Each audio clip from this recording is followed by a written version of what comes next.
Bismillahirrahmanirrahim. Assalamualaikum warahmatullahi wabarakatuh dan salam sejahtera. Yang dihormati Cik Muhammad Rosli bin Abdul Rahman, Pengarah Pendidikan Jabatan Pendidikan Negeri Pahang. Yang dihormati Tuan Haji Abdul Rahim bin Muhammad Yunus, Timbalan Pengarah Pendidikan Sektor Pembelajaran, barisan-barisan timbalan, barisan-barisan Ketua Penolong Pengarah Kanan Sektor Pembelajaran, barisan Ketua Penolong Pengarah Sektor Pembelajaran, pegawai-pegawai Jabatan Pendidikan Negeri Pahang, pegawai-pegawai, pejabat-pejabat pendidikan daerah, para pengetua, para pembentang dan hadirin yang dikasihi sekalian. Mencari timba si anak dara di bawah sarang burung tempua. Salam sembah pembuka bicara, selamat datang untuk semua. Bersyukur kita kehadrat Ilahi atas limpah kurnianya dapat kita berhimpun di dalam talian bagi menyatakan penyatuan hasrat kita untuk kecemerlangan pendidikan Negeri Pahang dalam perkongsian amalan terbaik mata pelajaran teras CJ Pelajaran Malaysia SPM Sekolah-Sekolah 5P Negeri Pahang tahun 2023. Dengan keberkatan agar program pada pagi ini berjalan dengan lancar, seterusnya mampu mencapai objektif, sama-samalah kita mengaminkan doa yang akan dibacakan. Bismillahirrahmanirrahim. Alhamdulillahirrabbilalamin. Wassalatu wassalamu ala asrafi anbiya muslim wa ala alihi wa sahbihi ajma'in. Allahumma anta azizul jalil. Sesungguhnya kami pada pagi ini ingin merafakkan kesyukuran dan pujian terhadap-Mu atas kurnia-Mu yang tidak ternilai. Allahumma ya Hakim ya Azim, sesungguhnya kami berhimpun di sini bagi menyatakan kesungguhan, komitmen dan iltizam kami dengan roh dan semangat untuk membangun, membina serta mendidik dan memartabatkan anak bangsa supaya berbudi dan berjasa kepada agama, bangsa dan negara. Justru berkati pertemuan kami, berkati juga usaha-usaha kami, ilhamkan dalam fikiran dan minda kami idea-idea yang bernas, pandangan-pandangan yang jelas, putusan-putusan yang waras. Kurniakanlah kepada kami limpahan ilmu yang berguna dan kefahaman yang benar.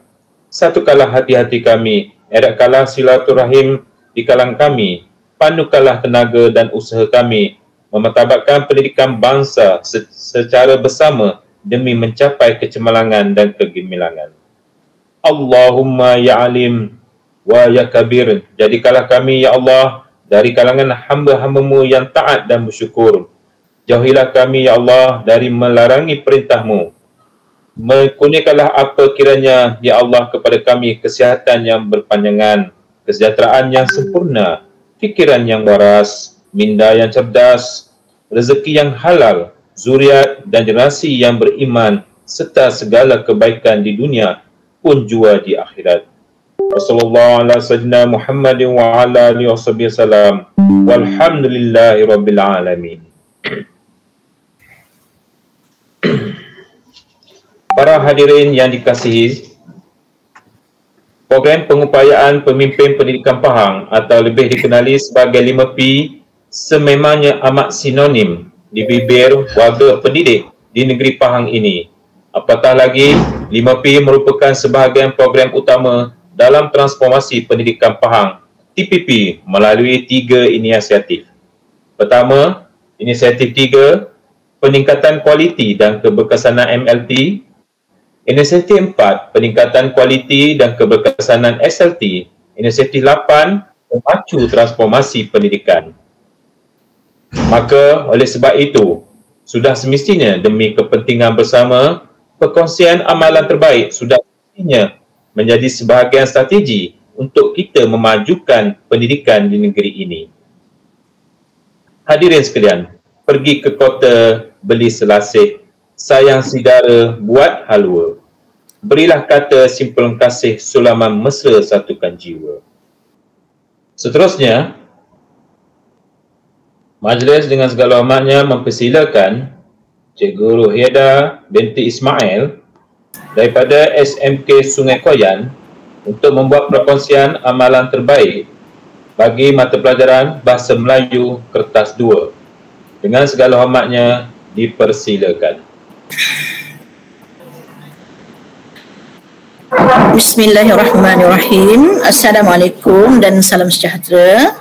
Terima kasih Tuan moderator kita dan selamat pagi kepada yang hadir pada hari ini. Yang berusaha Encik Muhammad Rosli bin Abdul Rahman, pengarah pendidikan Pahang. Yang dihormati Tuan Haji Abdul Rahim bin Muhammad Yunus, Timbalan Pengarah Pendidikan Sektor Pembelajaran. Pegawai-pegawai Sektor Pembelajaran JPN dan PPD Negeri Pahang, semua guru dan murid yang menonton siaran YouTube ini. Saya Cikgu Rohiada dari SMK Felda Sungai Koyan akan berkongsi teknik menulis rumusan dan juga teknik mendekati dan soalan rumusan. Baik, seterusnya.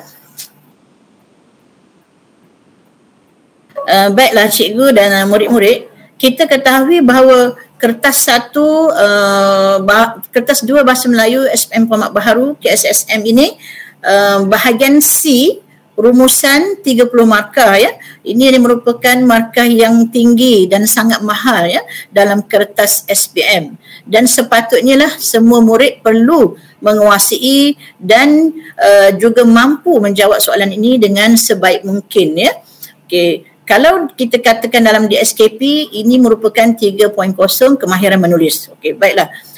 Guru dan murid-murid, soalan rumusan satu soalan dikemukakan. Okey, bahan 2 atau 3 bahan akan dikemukakan. Bahan 1 merupakan petikan, manakala bahan 2 atau 3 adalah bahan grafik. Okay. Seterusnya.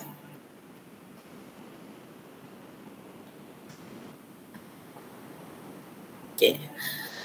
Dalam kertas 2, soalan rumusan ini merupakan soalan nombor 9, soalan paling akhir. Namun begitu, dia sangat tinggi markahnya, 30 markah.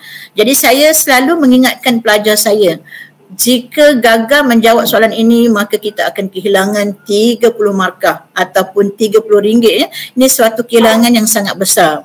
Okey, kita perlu menegaskan kepada pelajar, dan pelajar perlu tahu bahawa soalan ataupun bahan yang akan dikemukakan 2 atau 3 bahan, dan ini perlu berhati-hati. Pelajar atau murid perlu tengok dengan teliti agar tidak ketinggalan maklumat. Okay, bahan 1 merupakan petikan, bahan 2 atau 3 grafik, dan rumusan hendaklah tidak lebih daripada 120 patah perkataan. Okay.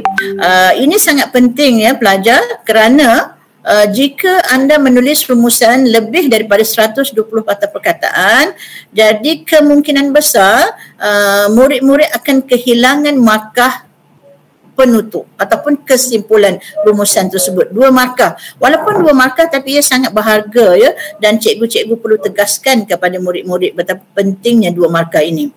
Okey, baik, saya telah mensarankan penulisan rumusan dibuat dalam 4 perenggan sahaja untuk mengawal bilangan patah perkataan. Okey, seterusnya. Okay, mendalami soalan rumusan. Okay, soalan 9 rumusan. Yang pertama, pelajar atau pemurid mesti tahu bahawa soalan rumusan ini merupakan soalan yang dikemukakan 2 atau 3 bahan. Semua bahan dari sumber yang berbeza tetapi mempunyai tema yang sama. Contoh bahan, petikan, grafik, prosa atau puisi dan lain-lain lagi. Yang kedua, panjang petikan yang akan dikemukakan tidak lebih daripada 300 patah perkataan. Jadi ini merupakan petikan yang pendek sahaja. Jadi murid-murid jangan risau, tidak terlalu panjang petikannya. Jadi cukup masa untuk membaca dan meneliti bahan grafik. Yang ketiga, tugasan dan tema tidak dinyatakan dalam arahan soalan. Ini merupakan rumusan format baru, SPM format baru. Kalau sebelum ini dinyatakan ya dalam arahan soalan, jadi lebih mudah. Jadi untuk format baru agak teknikal. Jadi kita perlu berhati-hatilah ya untuk mendalami soalan rumusan. Yang keempat, bahan mempunyai tidak kurang daripada 2 fokus, maksima 3 fokus. Murid-murid kena ingat ya, 2 fokus itu mesti dan barangkali hingga 3 fokus bergantung kepada bahan yang dikemukakan pada masa itu ya. Calon perlu mengenal pasti tema dan semua fokus yang terdapat dalam bahan. Ini sangat penting. Sekiranya calon gagal mengenal pasti tema, maka kemungkinan besar calon tidak berupaya untuk menulis satu kesimpulan yang tepat ya bagi rumusan tersebut. Dan begitu juga dengan fokus. Fokus itu sangat penting. Nanti kita akan lihat di mana fokus ini ya sebenarnya, apa kegunaan dan fungsi tema dan apa fungsi fokus ya. Calon dikendaki mengemukakan 8 isi lengkap. Okey, ini saya buat kurungan isu ISU ataupun isu tersurat ya yang dicatat ataupun yang ditulis dalam perenggan dan bahan grafik ya. Wajib diambil dari semua bahan dan menyentuh semua fokus. Okey, baik itu ya. Contoh isi daripada bahan 1 petikan, isi daripada bahan 2 grafik, kemudian 6 isi fokus 1, fokus 2 atau salah satu, 2 isi fokus 1, fokus 2 dan fokus 3. Maknanya dekat sini nanti di slide yang seterusnya murid-murid akan lihat bahawa kita perlu murid-murid perlu membuat kiraan sendiri untuk memastikan setiap isi itu menyentuh semua bahan yang telah dikemukakan. Okey. Seterusnya, okey, ini adalah pengenalan. Jadi hampir sama dengan yang pertama tadi ya. Jadi ini untuk penegasan lagi murid-murid lebih fahamlah bila kita tengok dalam bentuk diagram seperti ini ya, dalam kotak-kotak seperti ini. Seterusnya,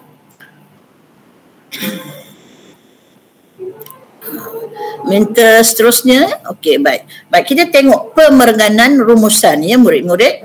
Okey, bentuk rumusan 4 perenggan. Yang pertama pembukaan, kemudian perenggan isu ataupun isi tersurat ya. Fokus 1 ya. Biar kebiasaannya ya. Kebiasaannya untuk perenggan pertama kita akan masukkan isi-isi fokus 1. Tapi ini tidak semestinya ya murid-murid ya. Perenggan isu ataupun isi seterusnya akan kita campurkan fokus 2 atau jika ada fokus 3 dan kita letakkan sekali dalam perenggan yang keempat ya, dan perenggan yang ketiga. Dan yang terakhir sekali adalah kesimpulan, perenggan keempat ya, kesimpulan. Jadi kita tengok pemarkahan di sini.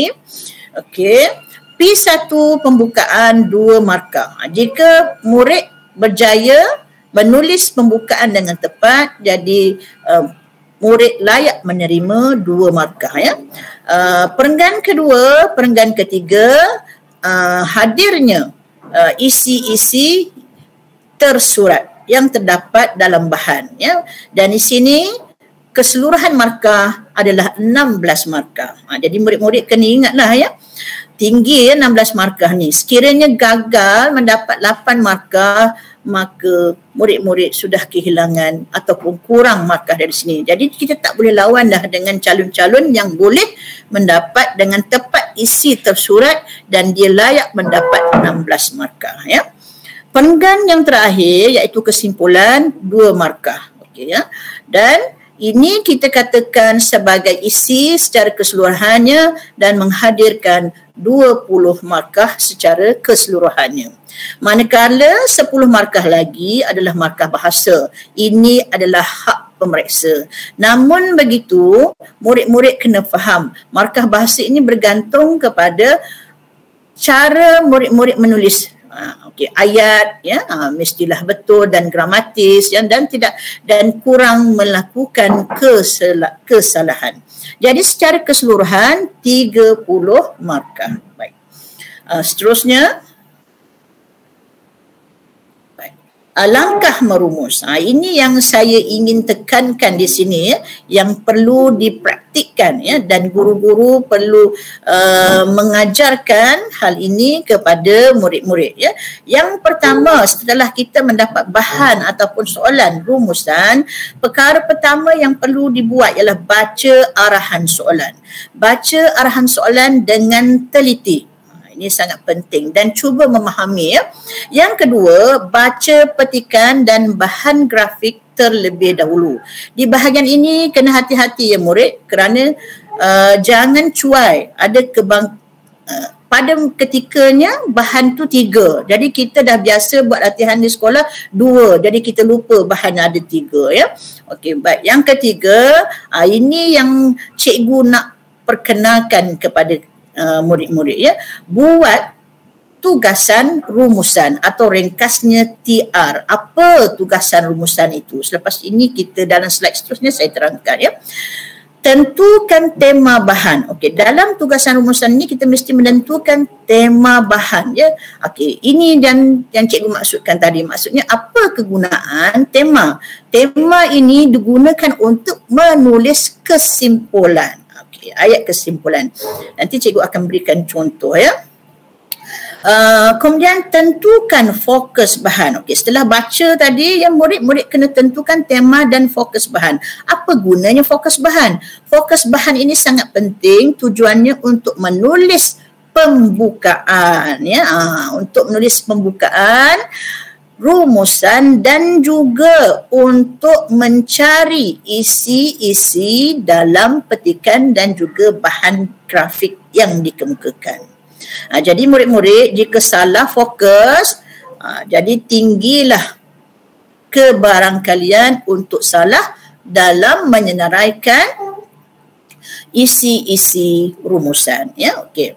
Fokus bahan antara 2 hingga 3. Jadi ada kaedahnya bagaimana untuk kita menentukan fokus bahan ini. Dalam kalangan murid dia memang mempunyai masalah ya untuk menentukan fokus bahan. Tak apa, jangan risau. Cikgu akan kongsikan dengan murid-murid bagaimana untuk menentukan tema dan juga untuk menentukan fokus bahan. Okey. Fokus bahan rujuk kata clue atau kata tugas atau kata kerja yang terdapat dalam petikan dan juga bahan grafik. Okey, cikgu telah senaraikan nanti ya, jangan risau. Jadi murid-murid boleh merujuk dan menghafal kata clue, kata tugasan dan kata kerja tersebut. Namun begitu, fokus ini sangat bergantung kepada tema petikan dan bahan pada masa itu ya. Okey. Seterusnya, barulah baca petikan baca petikan dan bahan grafik kali kedua dengan teliti untuk menggaris 8 atau lebih isi tersurat. Okay. Cikgu ingin ingatkan kepada murid-murid yang perlu menggaris lebih ataupun sebanyak mungkin ya isi tersurat yang terdapat dalam bahan. Mengapa demikian murid-murid? Kerana dalam banyak-banyak isi tersurat yang kita telah garis tersebut, mungkin ada banyak yang panjang ya. Jadi kita akan pilih hanya isi tersurat yang pendek sahaja untuk dimuatkan dalam rumusan kita bagi mengawal bilangan patah perkataan. Janganlah murid-murid suka pilih yang panjang-panjang ya, bahaya kerana takut terlebih bilangan patah perkataan. Kerana ingat, sebab rumusan tidak boleh lebih daripada 120 patah perkataan. Baik, sekarang kita tengok aplikasi ya. Okey, slide seterusnya. Tugasan rumusan. Okey, ini formula tugasan rumusan yang cikgu telah cipta ya untuk memudahkan kamu membuat rumusan ya. Okey. Jadi ringkasnya selepas ini, apabila murid-murid mendapat soalan rumusan pada kertas atas soalan tersebut. Buatlah TR ini ya murid-murid. Jangan buat di tempat lain kerana takut lupa. Jadi buat di situ saja. Masih ada banyak ruangan kosong ya. Di atas ataupun di bawah. Jadi buatkan TR. TR ni tak perlu cantik-cantik kerana kita perlu dalam masa kurang daripada 5 minit sahaja untuk membuat TR ni. Buatlah. Asalkan kamu faham, tahu dan tepat. Ini kita kata frame saja ya, belum isi lagi. Jadi kita tak nak frame, kita nak isi ni apa dia. Okey. Apa tugasan rumusan ni? Yang pertama, kita mesti ada 3 anak panah yang besar di sini ya. Anak panah pertama kata kunci soalan, KKS, garis. Jadi ada arahan soalan kan? Jadi garislah kata kunci soalan itu. Mengapa perlu menggaris kata kunci soalan? Kerana pada kunci soalan itu ada arahan yang sangat penting yang perlu dipahami oleh murid. Ya? Baik, anak panah besar yang kedua, fokus bahan. Okey. Jadi murid-murid siap-siaplah buat jari. Fokus 1, fokus 2, fokus 3 jika ada. Jika tiada, abaikan, jangan diada-adakan ya murid-murid. Okey, baik. Kemudian, ni cikgu tulis di sini, maknanya fokus ini digunakan untuk pembukaan dan juga isi. Dan anak panah yang ketiga adalah tema. Tema ni kita gunakan untuk kesimpulan rumusan. Okay. Cikgu juga ada satu formula bagaimana untuk menulis kesimpulan rumusan satu baris ayat saja dengan tepat. Okay, lepas ni kita praktik ya. Okay, seterusnya. Baik, okey, ini dia ya, cikgu dah bagi contoh. Okey, contoh yang pertama, okey, fokus yang pertama, usaha atau langkah mengatasi wabak COVID-19.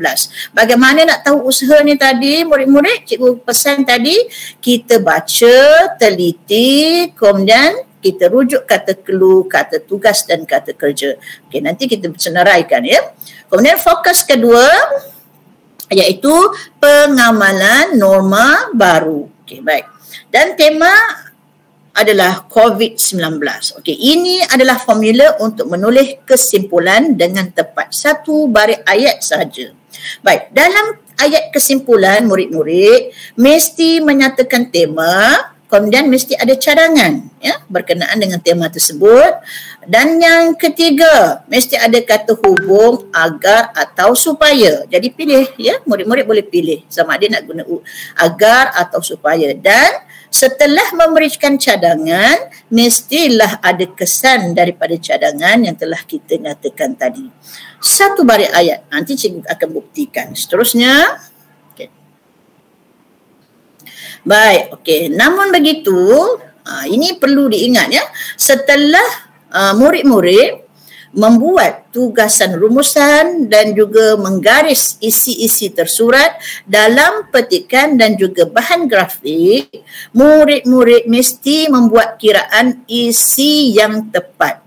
Penting kerana setiap isi mesti menyentuh setiap bahan. Jadi dekat sini dah ya murid-murid, guru-guru saya ingin tegaskan bahawa ia agak sedikit teknikal lah. Ya, sangat berbeza dengan rumusan sebelum ini ya. Sekiranya murid menulis rumusan tidak menyentuh bahan yang diberikan, maka itu akan mengurangkan markah murid-murid. Ini sekadar contoh lah ya. Jadi murid-murid boleh buat kiraan sendiri. Contohnya ya. Okay, isi mesti ada 8 ya. Fokus 1. Jadi teliti dari bahan 1, ada ke tak ada dari bahan 1? Dari bahan 2, ada tidak fokus 1 tersebut ya? Dari bahan 3, ada ke tak ada? Macam tu ya. Begitu juga dengan fokus 2. Jadi setiap isi yang hendak ditulis, dipindahkan maklumat tersebut ke dalam rumusan murid, mestilah mencakupi atau menyentuh semua bahan yang telah diberikan. Jadi di sini ada sedikit sangat teknikal lah. Jadi perlu berhati-hati. Baik, seterusnya. Slide seterusnya. Okey, baik. Ini dia ya, bonus untuk murid-murid lah ya. Iaitu cara mengesan fokus bahan. Yang kata rujuk penanda atau kata tugas atau kata kerja atau kata clue. Okey, baik. Di sini cikgu berikan. Kita perhatikan 2 kotak ya. Okey, baik. Di lajur yang pertama, kata fokus atau fokus bahan. Ini yang biasa Yang biasa kita jumpa fokus, langkah, cara, usaha, inisiatif ya.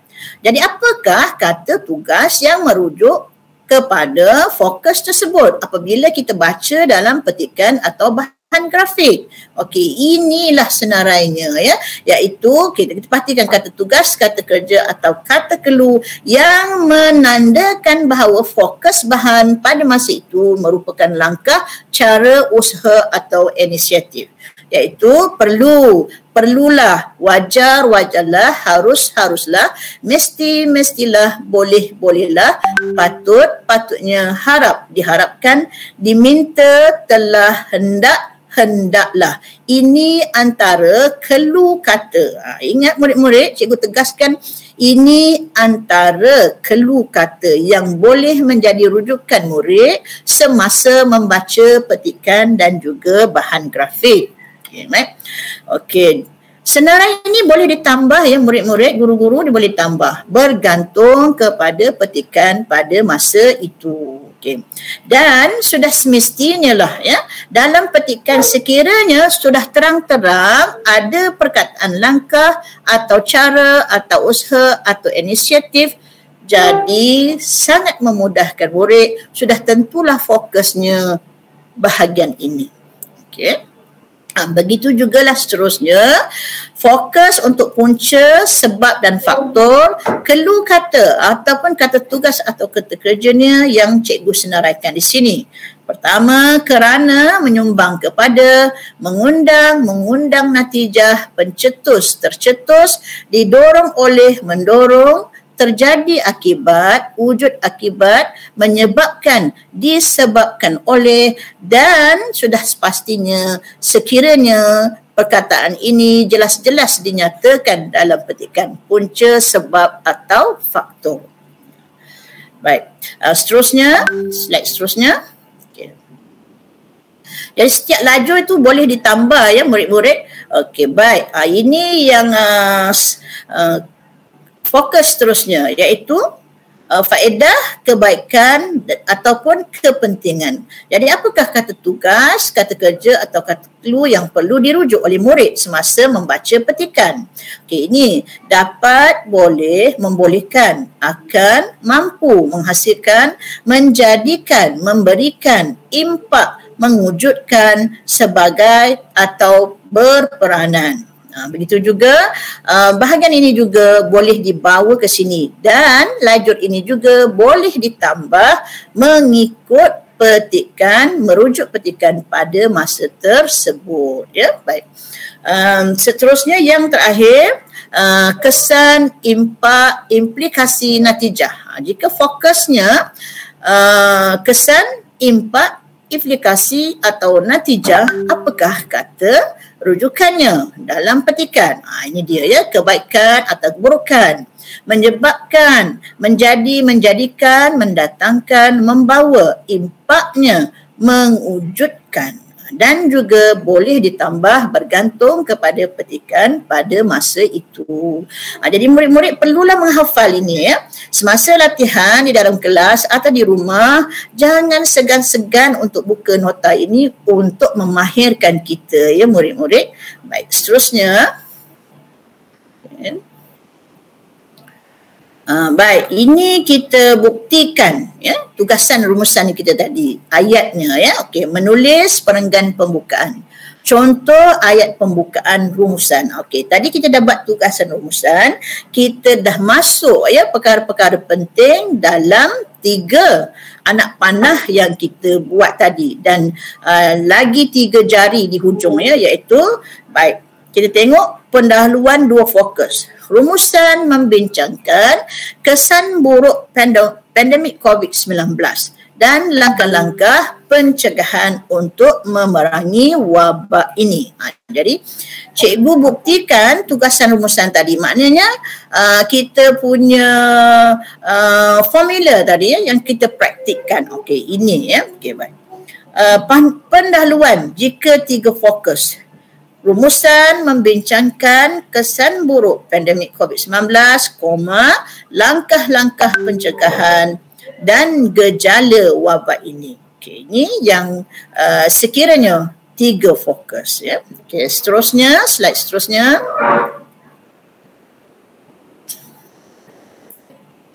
Baik, okey, kita tengok formula menulis kesimpulan rumusan tadi ya. Ini, okay, jadi kita tengok, kita buktikan. Cikgu kata tadi kesimpulan mesti ada 4 perkara ini untuk menghasilkan ayat yang tepat ya. Okey, baik. Seterusnya. Slide seterusnya. Okey, ini contoh ya. Okey. Kesimpulannya, okay, semua pihak perlu menangani masalah COVID-19 dengan lebih bijaksana agar kesihatan dan kesejahteraan terjamin. Okay. 4 perkara yang dinyatakan dalam formula untuk menulis kesimpulan rumusan tadi ada dalam ayat ini ya murid-murid. Yang pertama, tema. Jadi temanya COVID-19. Okay. Kemudian cadangan murid-murid iaitu semua pihak perlu menangani masalah ya. Okey, yang ni susunan dia agak berbeza sedikit ya murid-murid. Kemudian ada kata hubung agar. Okey, ni agak cikgu guna agar kan ni, dan ada kesan daripada cadangan yang telah dibuat iaitu kesihatan dan kesejahteraan terjamin. Okey. Okey, kaedah yang kedua ya. Kesimpulannya, masalah COVID perlu ditangani dengan lebih bijaksana agar kesihatan dan kesejahteraan terjamin. Ini maknanya ini betul-betul mengikut formula yang telah cikgu nyatakan tadi. Maknanya selepas perkataan kesimpulannya, kita hadirkan isu ataupun tema iaitu COVID-19. Kemudian cadangannya perlu ditangani dengan lebih bijaksana. Kemudian kata hubung agar dan kesan daripada cadangan yang telah kita berikan tadi. Okey. Yang ketiga begitu juga ya. Kesimpulannya, masalah buli perlu diatasi segera agar keselamatan murid lebih terjamin. Okey, jadi masalah buli ni tema perlu diatasi segera merupakan cadangan, kemudian kata agar dan seterusnya kesan keselamatan murid lebih terjamin. Cikgu harap murid-murid faham ya. Jadi bagaimana untuk menggunakan formula menulis kesimpulan rumusan tadi ya. Seterusnya. Okey, sedikit contoh aplikasi formula untuk mencari fokus bahan tadi. Okey, seterusnya. Okey, baik. Ini cikgu buktikan ya. Okey. TR kita tadi. Yang pertama ya, kita ada tiga anak panah yang besar. Yang pertama, kata kunci soalan.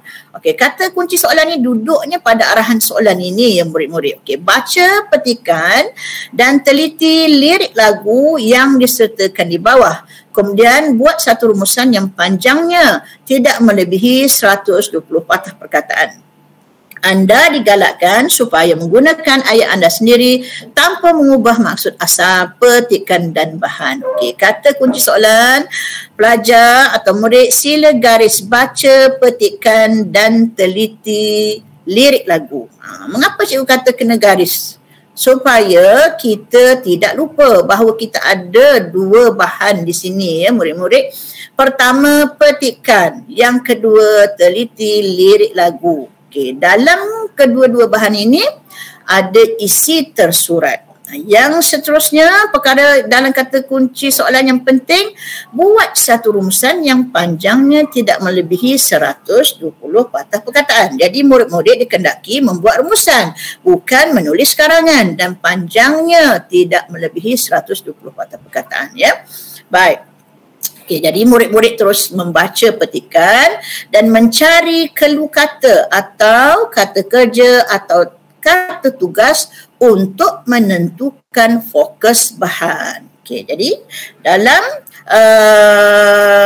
perenggan yang pertama ini, cikgu telah warnakan bahasa. Okey, dari sini kita nak tentukan tema, ya, tema. Kemudian di sini ada perkataan berperanan. Okey, sudah tentulah dalam senarai yang kita buat tadi, fokus bahan adalah kepentingan atau kebaikan. Okey, jadi yang biru ini, yang murid-murid, merupakan kata keluh yang telah kita senaraikan tadi. Jadi mudahlah bagi murid-murid untuk menentukan fokus bahan yang akan digunakan untuk menulis perenggan pembukaan dan mencari isi tersurat secara keseluruhannya. Okey, baik. Seterusnya, slide seterusnya. Baik, ini sama juga ya murid-murid. Ini cikgu tunjuk, jadi contoh yang samalah. Okey, seterusnya. Ini juga ya, di sini ada bukti. Jadi jelas ya bahawa apa yang disenaraikan tadi kita dapat buktikan dalam petikan ini ya. Kalau dulu guru-guru kita mungkin mengingatkan kepada kita, kamu baca petikan, okey, perkataan ataupun ayat selepas penghubung wacana merupakan isi tersurat. Jadi itu masih lagi boleh digunakan dan kita tambahkan dengan formula yang cikgu beri ini ya. Jadi okey, seterusnya. Okey, ini dalam kalau bukti dalam bahan grafik ya. Okey, jadi maknanya ada di sini.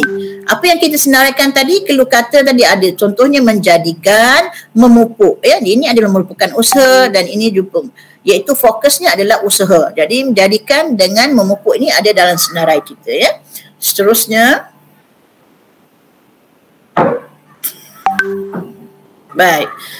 Setakat ini sajalah murid-murid dan guru-guru apa yang dapat cikgu kongsikan ya. Sebelum cikgu akhiri pembentangan cikgu ini, perkongsian cikgu ini, jadi ada sedikit titipan rasa untuk semua ya. Guru yang sederhana memberitahu, guru yang baik menjelaskan, guru yang hebat menunjukkan cara, guru yang agung menjadi inspirasi. Jadi murid-murid bertanyalah ya dan belajarlah daripada guru-guru agar semua ilmu yang ada daripada guru-guru dapat ya murid saling 100% untuk digunakan dalam menjawab peperiksaan SPM yang bakal tiba. Akhir kata daripada saya, semoga murid cemerlang dan kita jumpa lagi dalam teknik yang seterusnya. Sekian, terima kasih. Assalamualaikum warahmatullahi wabarakatuh. Waalaikumsalam warahmatullahi wabarakatuh. Terima kasih kepada Cikgu Ruhidah binti Ismail daripada SMK Fedah Sungai Koyan di atas perkongsian amalan terbaik mata pelajaran TRAS SPM Sekolah-Sekolah 5P. Semoga apa yang dikongsi semestinya menjadi panduan bagi kita dalam menyusun gerak kerja demi kecemerlangan pendidikan sama ada di peringkat sekolah, daerah dan seterusnya negeri. Banyak kelok ke penarik, elok tumbuh pohon kuini. Nan elok bawalah balik, nan tak elok tinggallah di sini. Bunga dedap di atas para, anak dusun pasang pelita. Kalau tersilap tutur bicara, jemari disusun maaf dipinta. Pohon berangan tempat bertemu, girangnya rasa si anak dara. Baliklah tuan membawa ilmu, binalah bangsa, bangunkan negara. Di atas dahan burung tempur melihat rusa tepi perigi. Salam perpisahan untuk semua, di lain masa bersua lagi. Semoga apa yang kita kongsikan dapat dimanfaatkan kepada seluruh murid-murid dan pelajar SPM yang akan menduduki SPM tahun 2022 ini akan memperolehi kejayaan, insya-Allah. Saya akhiri majlis dan perkongsian amalan terbaik mata pelajaran SPM sekolah-sekolah 5P dengan wabillahi taufiq hidayah. Wassalamualaikum warahmatullahi wabarakatuh.